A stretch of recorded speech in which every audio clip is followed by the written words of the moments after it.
Formula ఈ race case మరో కీలక మలుపు తిరిగింది. మాజీ మంత్రి కేటీఆర్ కు ఏసీబీ నోటీసులు ఇచ్చింది.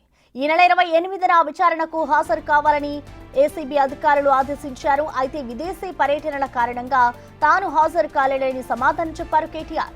ఫారిన్ టూర్ ముగిసిన తర్వాత హాజరవుతానని చెప్పారు ఆయన. ఇటు ఫార్ములా ఈ రేసులో అవకతవకలు జరిగాయని ఏసీబీ ఆరోపిస్తోంది.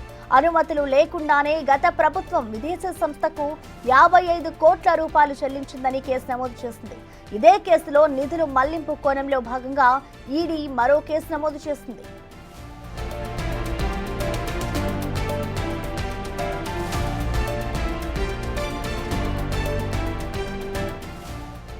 గతంలో ఓసారి విచారించిన అధికారులు కేటీఆర్, హెచ్ఎండిఏ మాజీ కమిషనర్ అరవింద్ కుమార్, మాజీ చీఫ్ ఇంజనీర్ బిఎల్ఎన్ రెడ్డి వాంగ్మూలాలను నమోదు చేశాయి.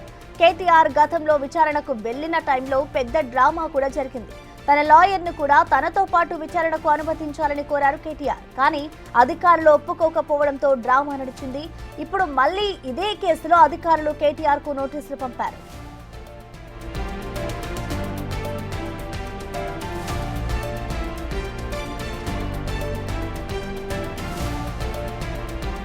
ఫార్ములా ఈ రేస్ కేసు మరో కీలక మలుపు తిరుగుతోంది. మాజీ మంత్రి కేటీఆర్ కు ఏసీబీ నోటీసులు జారీ చేసింది. ఈ నెల 28న విచారణకు హాజరు కావాలి అంటూ ఇటు ఏసీబీ అధికారులైతే ఆదేశించారు. తాను విదేశీ పర్యటనల కారణంగా హాజరు కాలేనంటూ కూడా ఇటు సమాధానం చెప్పారు కేటీఆర్. అయితే ఫారెన్ టూర్ ముగిసిన తర్వాత హాజరవుతారని చెప్పారు. ఫార్ములా ఈ రేసులో అవకతవకలు జరిగాయని ఏసీబీ ఆరోపిస్తోంది. అనుమతులు లేకుండానే గత ప్రభుత్వం విదేశీ సంస్థకు 55 కోట్ల రూపాయలు చెల్లించిందని కేసు నమోదు చేసింది. ఈ కేసుకు సంబంధించి నిధులు మళ్లింపు కోణంలో భాగంగా ఈడీ మరో కేసు నమోదు చేసింది.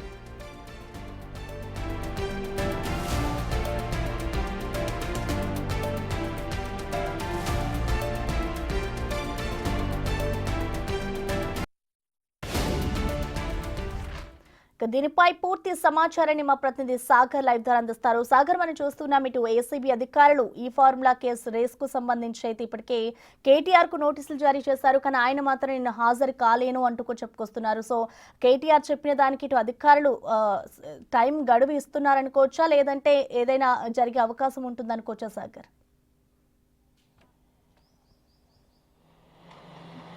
ప్రసన్న, తెలంగాణలో సంచలనం సృష్టించిన ఫార్ములా ఈ రేస్ కేసులో మరోసారి ఏసీబీ విచారణకు హాజరు కావాలంటూ కేటీఆర్కి బీఆర్ఎస్ వర్కింగ్ ప్రెసిడెంట్ మాజీ మంత్రి కేటీఆర్కి ఏసీబీ అధికారులు నోటీసులు జారీ చేశారు. ఈ నెల 28న విచారణకు కావాలంటూ కూడా నోటీసులో పేర్కొన్నారు.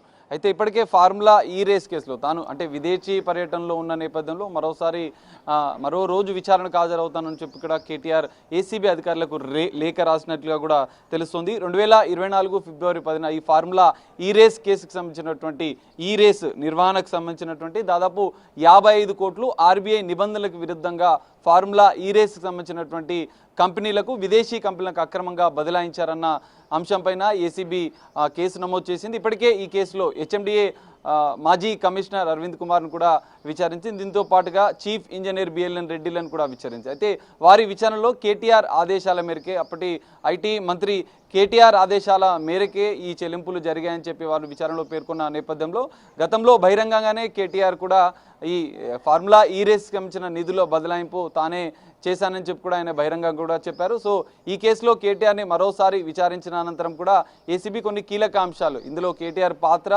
ఆర్థిక పరమైనటువంటి లావాదేవీలను నిబంధనలకు విరుద్ధంగా ఎందుకు మళ్లించారు, దాని ద్వారా ఏమైనా ఆర్థిక లబ్ధి పొందారా అన్న కోణంలో కూడా ఏసీబీ విచారణ చేయనుంది. అయితే తాజా నోటీసుల నేపథ్యంలో మరి ఇప్పటికే ఏసీబీ అధికారులకు మరో రోజు గడువు కావాలంటూ కూడా కేటీఆర్ కోరిన నేపథ్యంలో మరో రోజు గడువు ఇస్తుందా లేదా అనేది చూడాలి. మరో రోజు ఒకవేళ గడువు ఇచ్చినా కూడా కేటీఆర్ విచారణకు హాజరైన అనంతరం ఫార్ములా ఈ రేసుకు సంబంధించినటువంటి కొన్ని కీలక అంశాలు, ఎందుకంటే ఇప్పటికే కంపెనీ సీఈఓలను విచారించింది వీడియో కాన్ఫరెన్స్ ద్వారా విదేశీ కంపెనీలకు సంబంధించినటువంటి నిధుల మళ్లింపు వ్యవహారంలో. మరోవైపు అరవింద్ కుమార్, ఇప్పటికే చీఫ్ ఇంజనీర్ బిఎల్ఎన్ రెడ్డి విచారణ, వీరి ముగ్గురు విచారణ అయిన నేపథ్యంలో ఇప్పుడు కేటీఆర్ విచారణ అనేది ఫార్ములా ఈ రేస్ కేసులో కీలకంగా మారనుంది. విచారణ అనంతరం కూడా మరికొన్ని కీలక అంశాలు బయటపడే అవకాశం కూడా కనిపిస్తుంది. ప్రసన్న.